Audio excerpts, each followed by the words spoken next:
Hey, what's going on, guys? This is Aston Williams coming to you again with another amazing episode of the Melanated Traveler. Before I get into the awesome guest that I have on, first and foremost, I have to give a shout out to the sponsor of this episode. The sponsor of this episode is Ninja Teacher. I'm proud to say that the Melanated Traveler has become an affiliate with them. So you might be asking what Ninja Teacher is, right? For those that want to live abroad, maybe don't want to go the full blown nomad lifestyle, entrepreneur lifestyle, and you just want to do something that you're already doing anyway, right? Speaking English, right? So Ninja Teacher is a way for you to go in on and get your TEFL. For any of those that don't know, that stands for Teaching English as a Foreign Language in a Different Country. So Ninja Teacher actually has two options, right? So you can actually live in Vietnam, you can be trained, get your TEFL in Vietnam, and get guaranteed a job soon as you finish the program, or you can do it online and have the option to work in countries like Vietnam, Cambodia, Thailand, different Asian countries, right? The list goes on.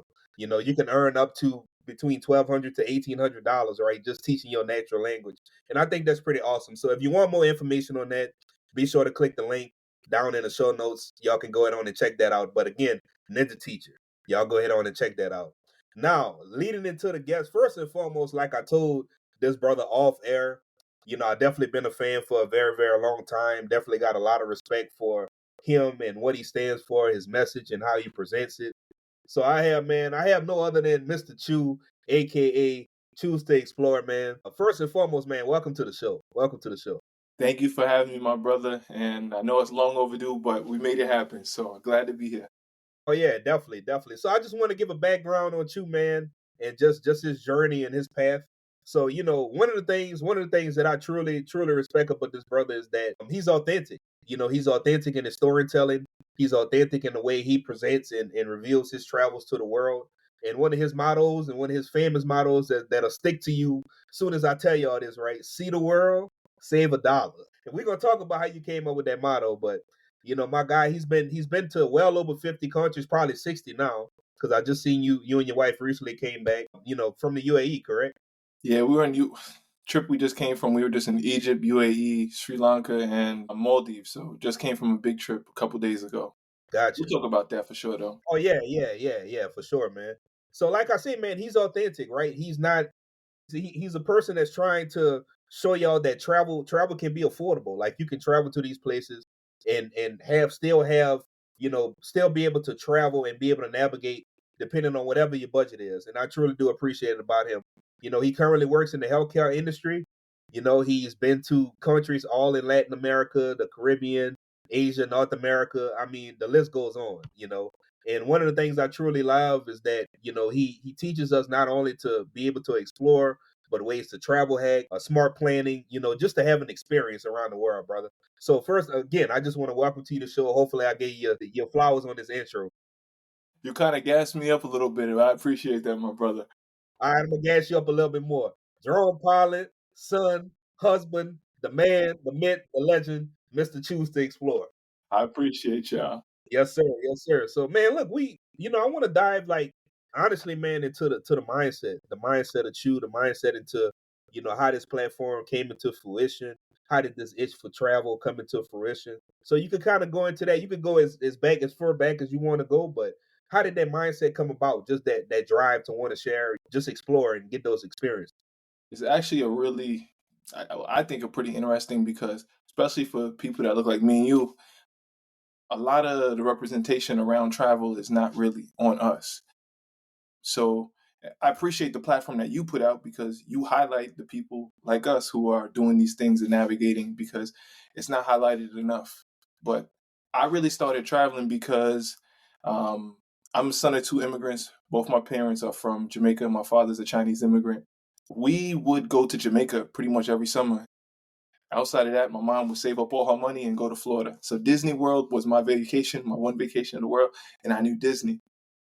And at that time, Disney was great. Actually, no, I hated Disney because it was so hot. We were going on summer vacation, but that's really all I knew. And I wasn't really grateful for the experience until, as an adult, I'm going back to Disney and I realized that it's $150 a ticket that you got, and it's four of us plus my parents, the amount of money that it costs. And, now as an adult looking back at it, I'm super grateful. But I guess my initial idea of travel was that for me, travel just seemed like something that was not for us. It was like this big luxurious thing. It was like people going out and spending all this money and doing these kind of things that I didn't really see myself represented in that. So I never really tried doing it. And that's a big reason why I created the platform that I do. So I'm blessed that I actually played basketball in college. I had a lot of teammates who were from foreign countries. I had a teammate from Germany, I had a teammate from Spain, I had a teammate from Australia. And my first time outside of going to Jamaica, leaving their country is on when I graduated undergrad. One of my German teammates actually asked me, "Yo, for our graduation, let's go to San Diego," because his visa was about to expire in the U.S. So I said, "All right, I'll go." So on that trip, we went to San Diego and we stayed in hostels. He was like, in Europe, travel is a lot different. So travel is just kind of ingrained into their culture. Everybody travels over there. So he was showing me a lot of different things. I got out of my comfort zone. I was doing kinds of things that I never saw myself doing, and it really got me out of my comfort zone. And it unlocked something in me that I never knew was even there. From there, we ended up crossing the border and going into Tijuana. And coming from New York and just watching the news, everything that I heard about Tijuana was craziness, like pure cartel and all these things. And when I was down there, not saying that I was hoping something like that was going to happen, but I was looking around like, yo, where's all the craziness that everybody talking about here? And then I realized, like, that's the way that media portrays things, and there's so much other world outside of just my little bubble in New York. So from there, I ended up falling in love with travel. And the good thing about playing basketball is a lot of my teammates played overseas.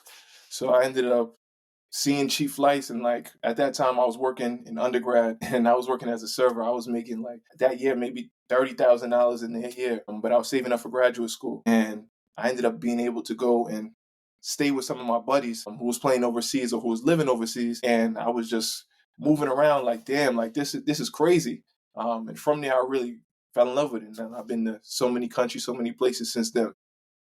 I'm glad you brought that. It's a few points that I want to bring up to the listeners and to the viewers is that when you talked about Tijuana and you talked about, the stigmatism of like, especially in our country, they portray it to where all other countries are dangerous, right? And we're gonna lead into some of the countries that we visited, simultaneously, like i.e. Colombia. Colombia is always a level 3 country. At one point, probably by the time you traveled to El Salvador, it probably was a level 3. I know it was a level 3 for me as well. So like, how hard was it? We still talking about that mindset. How hard was it for you to like overcome that stigma that we kind of grew up on? You kind of had a plus, having parents that's not from here to get a different mindset. But how you was able to overcome that? I'm gonna call it American of other countries and just the dynamic of it being so dangerous. You know what I mean?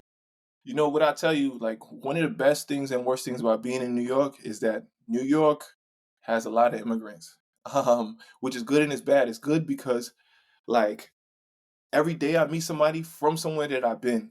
So it definitely ties me to other people because I'm like, oh, I just met you. You from Colombia. Well, I just went to Colombia. Or I see somebody, oh, you're Salvadorian. Oh, I just was in Salvador. You know what I mean? So it definitely ties me to a lot of things. But what I'll tell you, especially a lot of people, a lot of immigrants leave their country for a better life in America. So when they leave their country for a better life, they already have it ingrained in their head that their country's not safe. Even though the fact is, for a lot of people, it's not. I mean, a lot of people, it is relatively safe as long as you know what you're getting into using your street smarts. But like growing up in New York, a lot of things for me, it's like it's way more dangerous in New York than it is wherever they at. For example, like in El Salvador.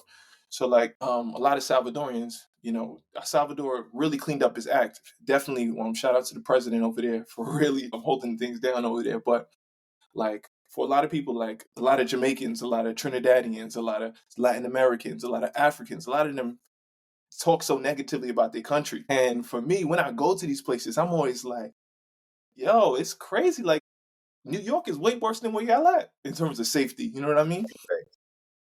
So my perspective for it is changed a lot since traveling to these places because one of the best things about being a New Yorker is I got street smarts. When something look funny, I know how to act because Right. that's how I move my whole life. If something don't look right, I'm not going there. You know what I mean? And that's been one of the best blessings for me is because, like, as a New Yorker, it takes a lot for me to get got. I'm sure I'm still gonna get got. People do this for a living, but it takes a lot for me to get got. You know what I mean? Because you got to know how to move in certain situations. Oh yeah, definitely, definitely, bro. Let's shift gears into like especially your model, man, and we're gonna spend some time on that too. Like, how did that model come about, bro? Because I promise you, when I think about your model, here I go gaslighting again. But I truly believe this, right? Like, you have certain models, like have it your way. You know what I'm saying? Nike, just do it. See the world, save $1, bro. Like, how did that model come about? Like, that's, bro. Talk about marketing 101. Like it just sticks in your mind, and it's so easy to come off the tongue, and in the mind, it just resonates. Yeah, let me tell you, a lot of things in my life have been a blessing to my wife. You know, my wife has been one of the greatest things in my life for sure. Even Choose to Explore is my wife. All of these things, my wife is, we're two differences and we work really well together. See the world, save $1. For me, obviously, budget travel was a thing, but my wife really brought the idea to like see the world, and then she said save $1, and then it just kind of swung. I was like, whoa, that's fire, and we just kind of went from there. And then speaking of that, we need to trademark that because my wife is she been putting a lot of pressure on me and doing a lot of things, but there's a lot of things that I need to get into the back end of the business side of it. But yeah, our motto is see the world, save $1. We want to see as much as the world for as little as possible. Like being able to go places and see places, like we've been to places that I never would have thought I'd been able to do. And using different tricks and hacks have been able to unlock these different experiences. Like, for example, the trip I just talked about, we just stayed at Overwater Bungalow in the Maldives. It was $2,800 a night. Now, my wife and I paid $0 for our hotel stay. You know what I mean? We spent 3 nights there, had an amazing time. The seaplane to get from the main island to our hotel was over $700 a person, and we ended up not paying for that. You know what I mean? On our way back from our flight, we flew back with Qatar Airways and their Q Suites, which is one of the best business class. Well, Qatar Airways is known as the best airline in the world, and we flew in their Q Suites, and that flight alone would have been $7,000 for the two of us coming back, and we ended up not paying for it. So like there's so many different ways that we use in order to save money and make travel affordable. And that's why our message is really that, generally speaking, especially as an American, having that passport privilege as having an American passport, the world is not as expensive as you think. Oh yeah, yeah, definitely, definitely. And speaking about budget travel, my brother, like in your experience, like what would you say are some of the misconceptions people have about budget travel, and how would you debunk them? When people think budget travel, matter of fact, you just kind of broke the myth already. Yeah, Just how y'all got to Maldives, but can we dive deeper into like some of the misconceptions of budget travel? People really think that they can't get to these destinations. Like, what are some of your strategies or your ways to debunk some of these things? for sure. So this is something in the works that my wife has been doing. And a lot of these we actually have on our YouTube channel. So check out a lot of those things for like specific tips, hacks, and all those things. But for sure, one of the things that are super that people think is that basically first that budget travel is you hitchhiking, you sleeping on in a hostel, in a 8-person bunk hostel, in dirty conditions, and you eating street food all day. What I want to say to that message is budget travel is you traveling on a budget. Everybody has a budget. All right. So what budget travel is depending on what your budget is. All right. If your budget is $150 a night, then that's budget travel, right? If your budget is $30 and $30 a day, that's budget travel. Like it is what you want to make it. And it could be as luxurious or as backpacking as you want it to be. So that's one thing that I would say. Like it doesn't always mean like you on vacation, you having a ruin time, you cutting corners just to travel. You're traveling for the sake of traveling. You're not really enjoying your experience. Like we travel because we travel and we don't compromise on experiences. We just do the same experience that you have, but we pay less for it. Nobody want to get got. Nobody want to be the person that paid the most. You know what I mean? So that's our message. Like you can have that same experience and not pay as much for it. Gotcha, gotcha. Pause. I'm a pause right here, and this is funny. I already know my guy gonna laugh when I say this, but I feel like me and Chew are like the biggest promoters of this particular airline, and I feel like they need to make us affiliates. I'm just saying, y'all need to come out with an affiliate program. I'm just saying, shout out to Spirit Airlines. Shout out to them. Shout out to the Yellow Bus, man. which leads me to my next question. What's some of your go-to strategies to find an affordable flight? For sure. So being able, like, the biggest way that you're going to save money on any form of travel is being flexible of some sort. The more flexible you are, the better deal you're going to be able to get. It opens up your options, right? So the first thing, one of the best things that happened to me is by having, like, ever since I'm out of school, I have more flexibility in terms of my schedule. But like when I was in school, I knew what my holidays were. I knew when I got out. You know what I mean? So for me, one of the best ways that I can find affordable flights is just being flexible. Flexibility is your dates, right? So instead of traveling Memorial Day weekend, if you can move it 1 week before and it's off season, it's low season, okay, there you go. You save $500 on your airfare right there, right? Another way that you can save money, saving on your destination. Say, for example, you want to go, depending on what vibe you want to do. Say you want to be pina coladas, you want white sand beach, you want palm trees.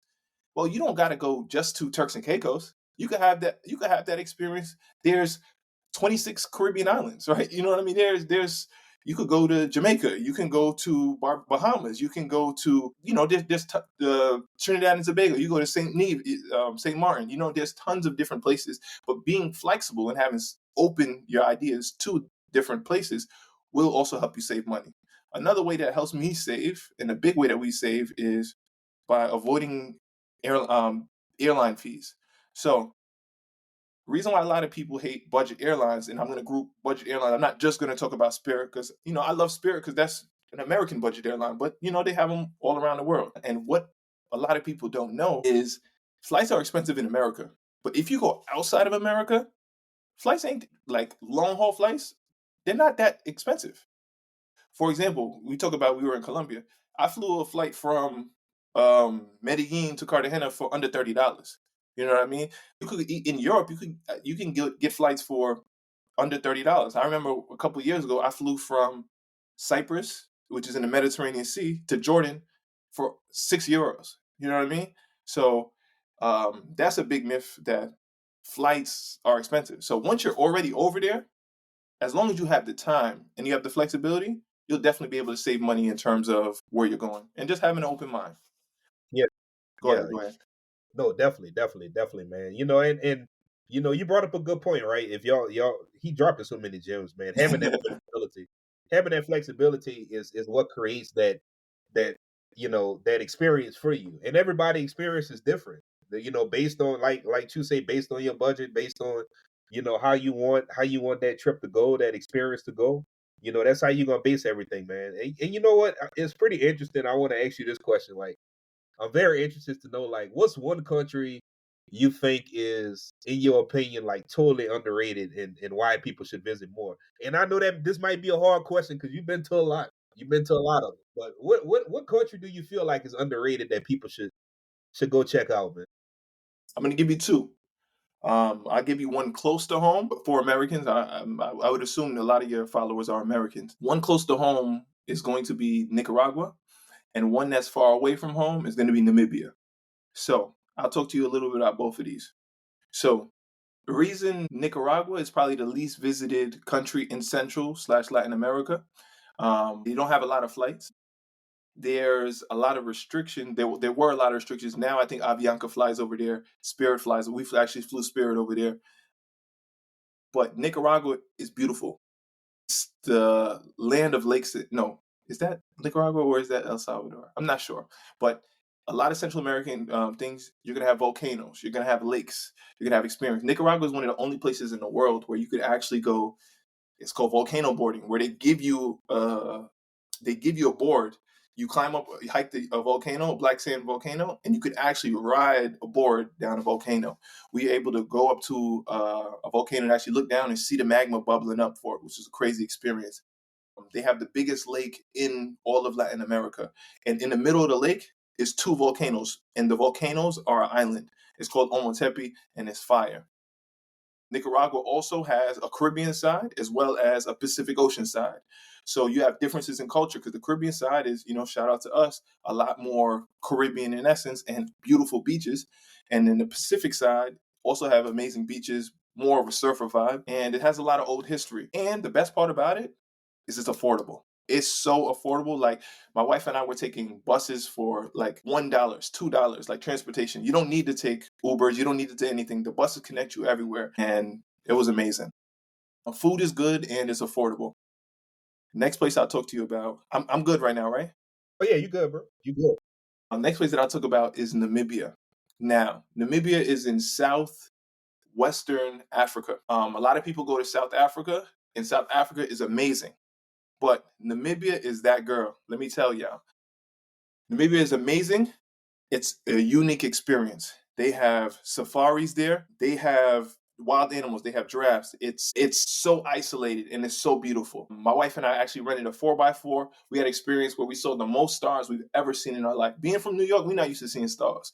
But in Namibia, like I was looking back, like, yo, I couldn't imagine how somebody could like follow the stars and get somewhere. You know, like they say follow the northern light. When I was in Namibia, I seen so many stars I couldn't even imagine it.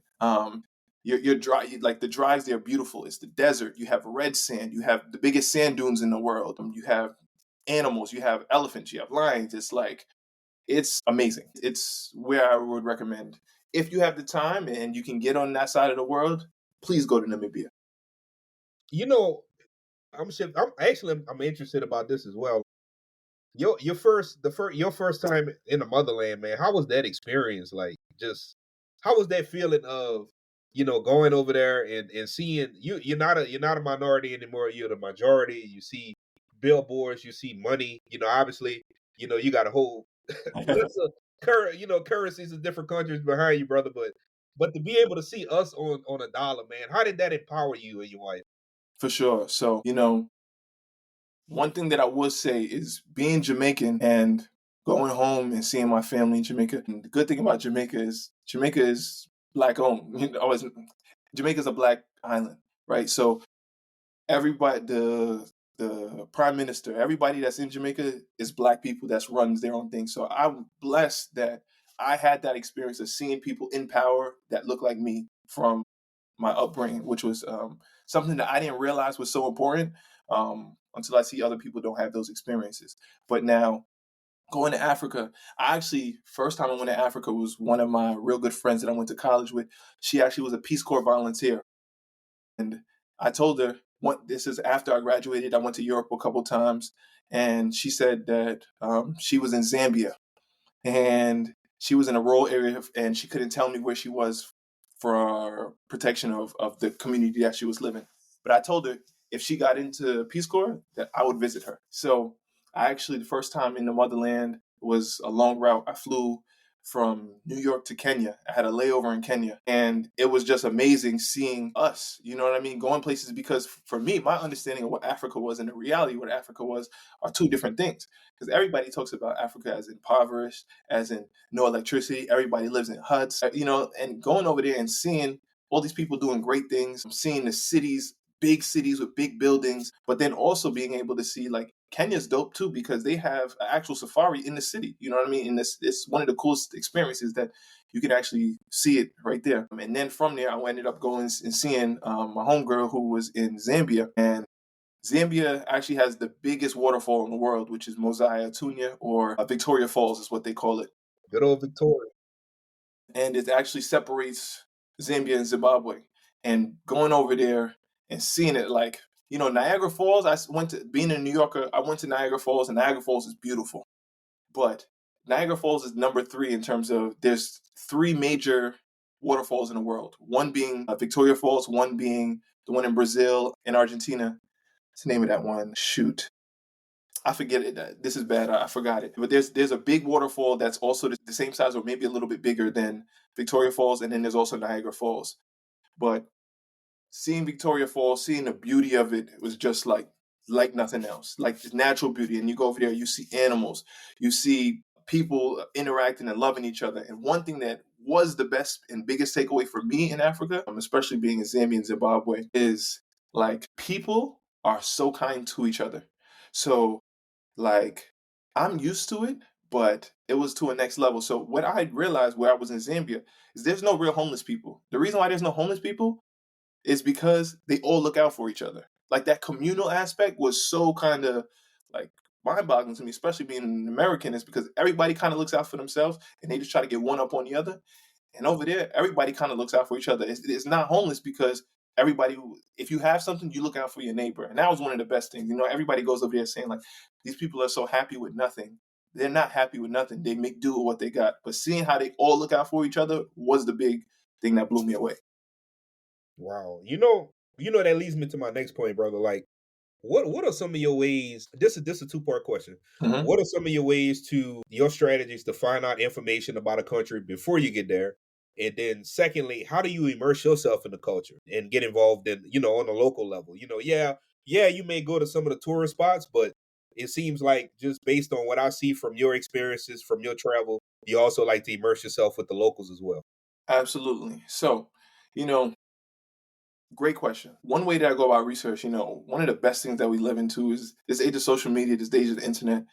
There is so much information out there. And if you can't get information, then you're really not trying. But in that sense, my wife and I put out so much information. And we do a lot of the research for you guys. When we go somewhere, we put out so much information. And we also sell travel guides to try to help people in order to navigate a lot of these places. So one thing that I do is I start all my searches, YouTube, Instagram. And one of the best things about being connected is I got so many people from around the world. You know what I mean? Like, I see some people go somewhere. I reach out to them. I ask them information. They give me a lot of information and experiences. My platform has grown so much, and I'm so grateful for a lot of the people that support me because a lot of tour guides, a lot of locals will reach out to me before I even go places or say, "Hey, my brother, if you ever come here, you got a place for us to stay here." So a lot of it is a lot of people reaching out to me and kind of helping me in those situations. But um, I feel like a lot of the situations, like when I used to solo travel a lot, it was a lot more immersive. Now I travel with my wife, and it's a little different moving with my wife because I had that protector uh, I'm more of in a protective mindset versus when I'm by myself. Not that I want something to happen to me, but I'm more willing to kind of take chances. But with my wife, I can't let those things happen. But a lot of those things kind of come more vibes. Like you go and you experience people, and people like one thing that's been a blessing about travel is that like I've been to so many countries and I've been so many experiences and I've never gotten got. And that's the situation. To me personally, like media makes the world seem like it's such a bad place. Like all these things that'll happen. But I will tell you, maybe I don't want to put a percentage, but everybody that I've been to is so happy to see you in their country and to explore it. They're like so like the fact that you chose to go there and you're seeing their thing. A lot of people will like I've been to places where people want to take me in their house and give me food and take me things just because they're so happy to see somebody in their country. So a lot of it is just being authentic, keeping an open mind and asking questions. Yeah, definitely. Pause. I just want to also let you know, hey, my man put me on game before I got to Peru, man. Because listen, when I got to Cusco, brother, listen, those cocoa leaves, oh, I needed them, bro. And my crazy, I think y'all went opposite of. I decided to go. Little did I know, or little did I forget, is that the seasons are different. So I went in July, man. Cusco, it was freezing up there, bro. It was freezing, but it looked like that experience was good for you as well, man. Machu Picchu, absolutely amazing. For those that haven't had a chance to see that wonder of the world, it literally is breathtaking. And Absolutely. pictures and photos do not give it justice. Let me just say that. Yeah, no, like for sure. Peru, I mean, it's a big tourist place as well because it's one of the wonders of the world, but Peru got so much to see too. I only spent 6 days, and I think Peru is a place that you need some time, especially because of the altitude sickness that we're talking about, being able to get acclimated. But yeah, for sure. Like, and a lot of these things, like people take it for granted. Like something like you talk about flipping the season. You know what I mean? Like, I get a lot of people well, I would say 98% of the comments I get is a lot of love. But I got 2% of people who hate and who say certain things, you know what I mean? But like I know for my wife and I on a video that we put out for Peru, we said, one thing to know as an American is the seasons are flipped. And there's a lot of people who commented the American system needs to update because how do you guys not know that it's gonna be opposite in the southern hemisphere? I got a lot of people hating like on things like that. But Yeah, certain information you just got to tell people because it's certain things like, for example, with visas. A lot of people don't even realize that certain places you need a visa. You know what I mean? It's like certain things that if you don't go there and know, you screwed. You know what I mean? Facts, facts. And one thing, another thing I want to say about Peru. So I actually had a chance to spend 2 weeks in Peru, brother. And man, I'm telling you, Lima just in itself, y'all. It's so much to do in Lima, just in itself. I mean, you can go to Barranco, if you want your arts, your murals, you can go to Miraflores, more upscale. I call it like similar to Beverly Hills, just absolutely beautiful. Beaches are beautiful. I mean, it just was an amazing city. And I'm definitely looking forward to going back, man. Shout out to my guy Paul, man. Shout out to my guy Maria, man. Some of my friends that I met along the way, which leads me to my next question, brother. When it comes to travel, like can you just talk about your experience of just meeting like-minded individuals as you traveled and met other individuals, whether they be Americans, whether they be locals, and just the authentic, relationships that you built along the way? For sure. I mean, my whole Instagram is a bunch of people that I like. I met so many people on traveling places, meeting people abroad that are so like minded. Like especially being someone who travels, you meet people just like you doing the same things when you're traveling. You know what I mean? So that's one of the best things. One thing that I would absolutely recommend for a lot of people, especially if you're traveling solo, is staying in hostels. Like a lot of people, there's a big stigma about hostels and cleanliness and people stealing your stuff and being in each other's space. But I'll tell you, being in a hostel is going to be one of the most life changing experiences. Not just for the fact that obviously you're saving, well, not obviously, but you will be saving money based on the experience. But you're with so many people doing the exact same things as you are. And if you stay in the hostels, you're never really going to be alone. And you're going to be out of your comfort zone. You find like minded people like you doing certain things. If you want somebody to go out and do an excursion with you, there's so many people in the hostel that'll be able to do that. So a lot of times, if I need to know what to do, or meet people, a hostel's where I go. A lot of times they'll have like bar crawls. A lot of times they'll have like events and they have tours set up for you already. So then a lot of it makes it easier for you. You know what? Nobody probably never asked you this question, or probably worded this question like this, but I'm interested in your thoughts. What have you ever had like a this can go very wrong moment? Like during any of your travels, like or you felt like, you know what, this could have went wrong, but it turned out all right, but it could have went wrong. You got I any would say experiences like that you want to share? I mean, I've had a lot of experiences like that. Like I would say, depending on the situation, like a lot of experiences I could say could go like that. I mean, whether it's with other people or me being by myself, being an idiot. When I am by myself, I would say I'm an adventure junkie. I like exploring and I like doing things that I probably shouldn't be doing all the time. Like I usually go on. Sometimes my last trip I went on a guys trip with some of my guys, and it was in El Salvador actually. My last trip, maybe about a year and a half ago, with some of my guys, and there was a big in the north part of the country. There's a waterfall that's a hot spring waterfall, meaning that it's fed from a volcano, and the water coming down from the waterfall is hot already. But because there was a lot of rainfall, it was actually like overflowing. It was a super strong current. So we actually couldn't go into the waterfall like you normally could. Now, I saw some people down there that were locals that were down there, and I was trying to figure out how to get down there. So, me being stupid and being an idiot, I actually tried to sneak myself around there. And certain times in my head, I think, like, nah, I really shouldn't be like, certain times I'm like, nah, I really shouldn't be doing that. So, like, that was one time. Also, I'm an adventure junkie. My wife isn't really. So, I was in the Seychelles with my wife, and there was a big rock, and I seen there's a big rock on one of the islands in La Digue, which is one of the most famous. Says it's the most photographed beach in the world. Beautiful. It has granite boulders on the beach. There's a huge granite boulder, and I saw two people on top. So I was like, "Yo, like I got an irrational belief in myself that if I see anybody doing something, I know I could do it. No matter how much training they did, if they could do it, for sure I could do it." So he told me, "Yeah, you just go around the back and you kind of climb up." So I tried to climb myself up, and I got to maybe about 80% of the way. And then when I started walking, my knees started trembling, and I was like, "Nah, I'm doing too much." I knew that I shouldn't be doing that. So I ended up actually coming down. But I feel bad for myself because I was like, damn, I was almost right there. But certain things, I listen to my intuition, and I've been pretty good so far. First and foremost, I gotta share this. I gotta share this for everybody to hear. I'm a little jealous at one thing though. One thing. I don't know how the hell you was able to get access to your drone in Peru. I could not fly my drone, bro.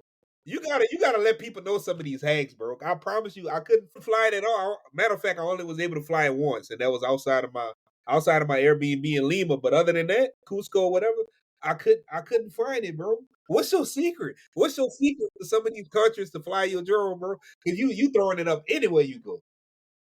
Listen, a lot of the things that I do, I wouldn't really recommend to a lot of people. My motto in a lot of those things is ask for forgiveness. Play dumb and ask for forgiveness. No, and I shouldn't do that. But sometimes, the views, like it's only such an amazing view that you can't see. You can't really show them. But the drone gives you a different perspective than you ever had.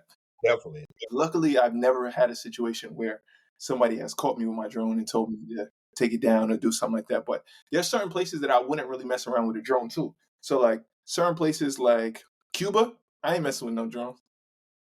A lot of the Middle Eastern countries like Egypt, like that whole Middle East region, they don't play with drones. If you get caught with a drone, it's like jail time. Like it's not like, oh, like you know what I mean. So like there's certain places where I don't take chances. But personally, if I don't see a sign that says "Do not fly here" or it's a big city area, I'm gonna go far away and then fly the drone into the area. So one example of this is I was in Brazil and I was in Rio and Christ the Redeemer.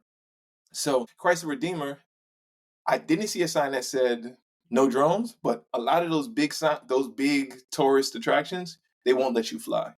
So one hack that I'll tell you guys is sunrise is your way to go if you want to capture footage. If you go sunrise, you get amazing views, amazing perspectives, and there also isn't no really body to really police you, as long as it's not a no-fly zone. If you're in a no-fly zone, like an airport, then you're not gonna be able to fly regardless. But big tourist attractions where you want to get footage, I'll give you 3 tips. Tip number one, sunrise. Tip number two, start from far away and let the drone go. And then if they do see the drone, they are so far away that when you fly all the way back, they're not gonna catch you. And then tip number three, I would say, is really know where you are. So like there's certain places that I'm gonna take the chance, and there's certain places that I won't take the chance. If I'm in Egypt, I'm not taking that chance. If I'm in one of these Middle Eastern countries and then where I know that they don't play with it, I ain't gonna take them chance. In Cuba, I ain't gonna do that. If I'm in South Korea, I ain't flying my drone in North Korea. You know what I mean? There's certain things that I ain't about to take them chances. Thanks, man. Shout out to Cuba, man. My girl's actually Cuban, man. That's Shout out what's to up. Cuba. Shout out to Cuba. Actually, we going next May.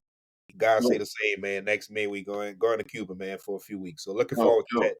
Definitely, definitely. And I'm very interested to know. So, like, how do you balance immersing yourself in a travel experience, and also giving people like myself, like the viewers, like the listeners, the content as well. Like, how hard is that to balance?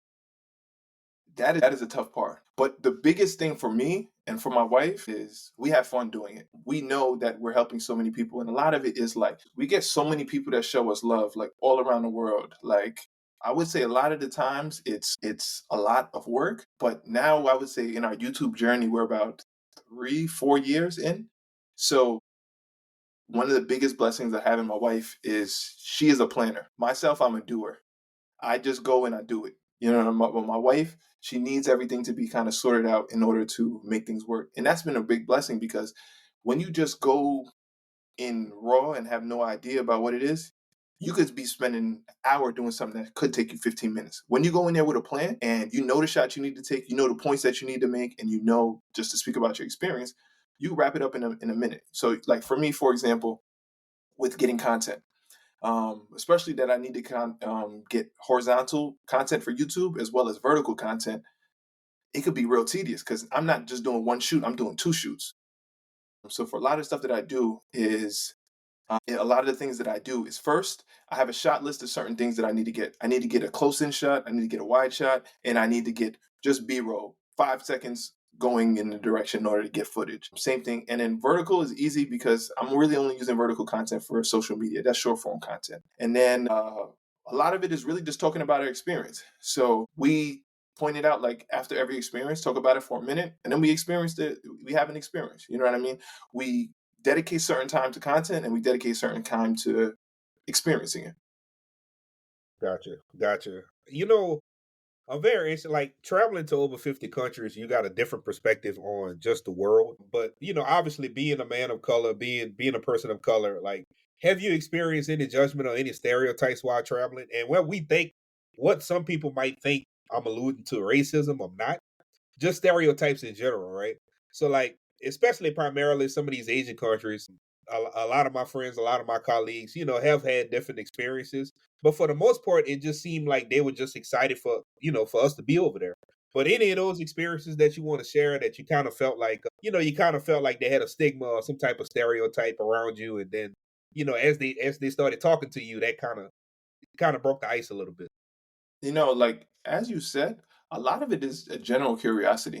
You know, uh, a lot of people don't have experiences with people that look different than them. Like, so. I mean, that's the same thing in America. Like, I'm blessed to be in New York where there's a lot of diversity, but I would imagine you go to certain places in the middle of the country where it's all white. They probably don't have an experience, and all that they know is what the media tells them. You know what I mean? So to have an experience and to experience and appreciate someone, I think is always a blessing. It's not my role to educate people on certain things, but I do find value and I do appreciate being able to, speak for my people in certain things. I would say, I mean, I haven't had a situation where I had a negative racism. I'm trying to think off the top of my head. Like people always go and try to ask pictures for me and my wife. I mean, but it's crazy because we were just in Sri Lanka, and Sri Lanka is like basically equatorial. So they over there, they blacker than me and my wife, and they was asking for pictures. You know what I mean? Which is crazy to me because I'm like, yo, y'all blacker than like, y'all darker than us and asking for pictures. But it's a lot of you know asking pictures. And people have asked us questions, especially with our hair. People are generally curious, but I wouldn't say that I've had a negative experience solely based on my racism. A lot of that too, I would say, is that I am American. I feel like in a lot of That places, blue book whole power, man. yeah. Well, I mean, benefits me, but it's unfortunate. You go to a lot of places in Europe, once they hear an American accent, they look at you differently, and it's unfortunate. Like they'll talk to a lot of Africans really down, like the immigrants in Africa and Europe. And then once you speak with an American accent, they're like, oh, you're American. And they'll kind of, be nice to you because, but yeah, I wouldn't say I necessarily had an experience negatively based just on my race alone. Um, Gotcha, gotcha. You know, this not a trick question, right? But a scenario question. Somebody got, let's say, $500, man. They got a week of PTO. Where you telling them to go right now, man? and that's $500 is everything. They got $500 and a week of PTO. Five They hundred ready dollars. to go somewhere. Okay, let me think. All right, so there's a couple places. It depends on what kind of experience that they can do. One place that I would recommend is going to be Dominican Republic. You can usually like being in New York. Well, it depends on where you're flying from, right? A lot of places fly directly to Dominican Republic, depending on what kind of trip you want to have. Dominican Republic has it. If you want an all-inclusive vacation, like we stayed at all-inclusive resorts that were like under $100 a night, and you could have just chill on the beach and have a beautiful, amazing beaches. If you want to have adventure, you want to have exploring, you can do that in Dominican Republic. So I think that's a great place that you can go that is affordable and your money can go far and you can have an amazing variety in terms of your vacation. I'm kind of limited by saying anywhere in Southeast Asia because just your flight alone right there is kind of inhibiting. But Southeast Asia is a great place to affordably travel. Central America is a great place. Like we talk about El Salvador. We talk about I said Nicaragua earlier. Going farther South America, like if you could get a cheap flight into Colombia, that's an amazing place that you can go. That's super affordable. One thing that I would say is really slept on is actually Canada. Like I feel like a lot of people Oh, look at Canada as inexpensive, but like because our conversion from American dollar to Canadian dollar is so favorable, like you look at something like I have a meal and it'll say $20. So I think it's $20. But because of the conversion, it'll really be like $13 because the US dollar is so strong in comparison to the Canada. So like my wife and I had a trip where we went to Banff. And Banff is beautiful turquoise blue waters in Canada. Yeah, that lake is beautiful. Yeah, so many beautiful, like that area is amazing. And everybody talks about how expensive it is. Now let me tell you, it is expensive, but it's relative. Depending on the season that you go, and if you got a I'll tell you a big hack too. If you got friends, you splitting costs will save you a lot of money. So like if you got a bunch of buddies, you get in a rental car, you stay in an Airbnb, that right there will run up, if it's just one person on a rental car, say it's $50 a day. If it's four of y'all, then it's $10 a day. You know what I mean? Splitting costs as long as you got a good group. So I think actually Canada can be I wouldn't say budget friendly, but it would save you in terms of airfare, and your conversion from US dollars to Canadian dollar was very favorable. Gotcha.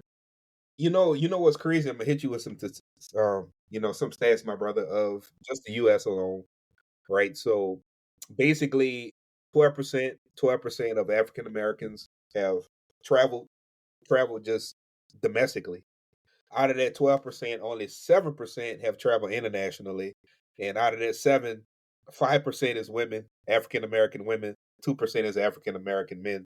But speaking to the diaspora right now, man, this is strictly for the diaspora. What's your message to, the people, man, that's on the fence that have, gotten inspiration from this conversation, this interview, has gotten inspiration from you, got inspiration from the content that this platform puts out. What would be your message to that person that's on the fence right now to start exploring, man? Rather that be domestic or international. Yeah, I mean, the biggest thing is there's so much growth in travel. Like it unlocks something in you that you can't learn without traveling, I would say. Getting out of your comfort zone to whatever extent it is, learning something new, not just about places, but about yourself, is the biggest thing that I've gotten from travel. Like I learned so many things that I learned so many things that, in turn made me change the way that I behave back home because I know that I'm interested in things like, for example, like museums. Like when I was back home, I was in school, going to museums like a horrible field trip. But like I go certain places and I'm like, yo, this is like actually dope. Like I didn't really like history. Now I love history. I love learning about why people do things that they do. And really travel really showed me just like as far and as different as we are all humans. That's the biggest thing. It's like there's so many things that are different, but more than anything else, we are similar in terms of that we're human. And people are beautiful and people are amazing. And get out your comfort zone and explore the world. Definitely. And see the world, save a dollar, That's people. right. I had to throw that in there. Man, bro, look, I really do appreciate you coming on. I want to take this time as well. I mean, guys, y'all know how I do this. All of his information is going to be in the show notes as well. But, brother, I do want to take this time out for you to share out, all of your social handles. How can we support you and your wife? How can we follow you? How can we, just immerse ourselves into your experiences, man? Go ahead on and blast everything out you want to blast, brother.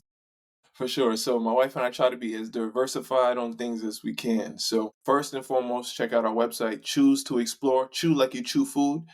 To explore.com. My wife has so many amazing written blogs and content on there, how to save money affordably, destination guides, and so many different things. Also, our YouTube is at Choose to Explore the same way. There we show like same thing, information on places, our experiences, how to save, different travel tips, and things like that. If you want to know up to date what we're doing, where we're at, I would say Instagram is our best platform. For we update that pretty regularly depending on where we are in the world, and that is Choose to Explore as well. I would say that's my main social media. That and YouTube is my main social media. I also have a TikTok, but I'm not really active. I'm not. Now I feel like I'm getting old, and TikTok ain't really my vibe. But I have a TikTok, Choose to Explore once again. Um, yeah, I think those are my main platforms that I'm on. Check out our website. We have a newsletter that goes out every week where we give a lot of information on our website. So yeah, those are my main platforms. Definitely, definitely. And again, guys, everything's gonna be down in the show notes. I'll make it easy for y'all. All the links are gonna be there. You can just click the link and it'll take you straight to all the social handles that he just blasted. But again, brother, like I say, man, timing is everything. I truly appreciate your time. I truly appreciate you for blessing the platform, man, with your tips, your tricks. gems, just experiences, man. I really do appreciate you. Thank you. For sure, my brother. Yes, sir. Yes, sir. And y'all already know my motto, man. I'll see you at the top because the bottom is just too crowded. Peace.